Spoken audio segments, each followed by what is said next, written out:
Assalamualaikum. Iram dam da lay bay cha khwai pum nom poi kai khum bu chari. Handa gi khoi wak phagi board member da khoi muslim na ta ba nioi sing hap salak pa si matang do phom khara tham jage. Mayam ngasi je yam mai pak na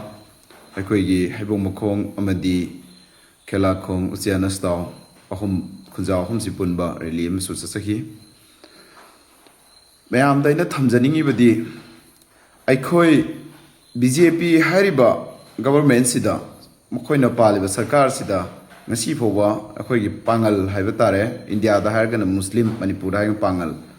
akhoi sarkar semba sida sarkar paibda yahon bana teba aduga akhoi gi pangal amadi Muslim sing si sarkar paibda su yahondre aduga akhoi ipa ipuna thambiramba amata ngairaba wakfa gi property asibu ngak senba amadi administrate tawriba wakfa board se sida akhoi BJP ne changai ji kari no sini Makoy na BJP sina neba sangai chi. Akoy na BJP da na akoy ki minister hoisan no MLA hoisan no any akoy sarkar sem da yahondre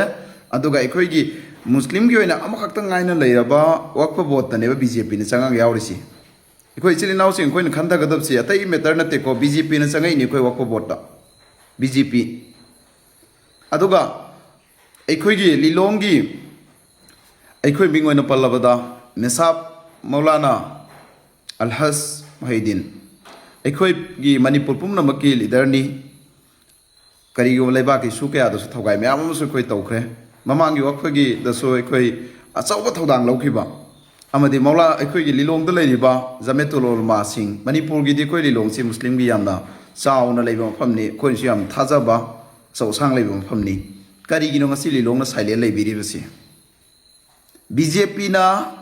wakpa bot ta sangak pada akhoi lilong prajana amadi lilongi akhoi gi olmai kiram singh aduga maruina akhoi gi matam du lit tawki leader singh chinga si tumil le sikari gi no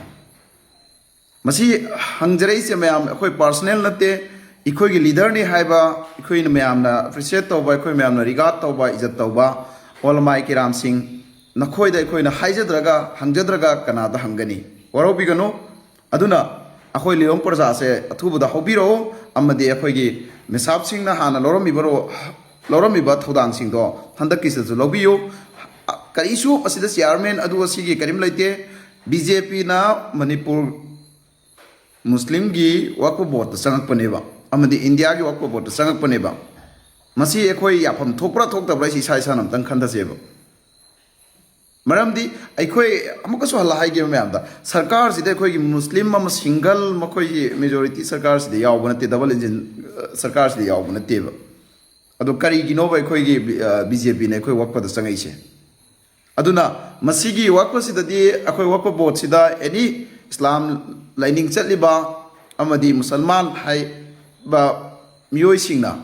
akhoi masigi sidi thengnapam thoi ngak yo lagoi rasu akhoi ipai puna Allah khakta to thajaba thamaga kathok piramba property singse ngak posien bagi dabakta thawai tharab su yai haibase myam da thamjage aduga ekhoi gi Manipur da lairiba praja khwai pumna maksu masida support tawiu amadi ekhoi gi dimana si phangdi phoba khongjang kya sanction bada saruk yamina se thamjari thank you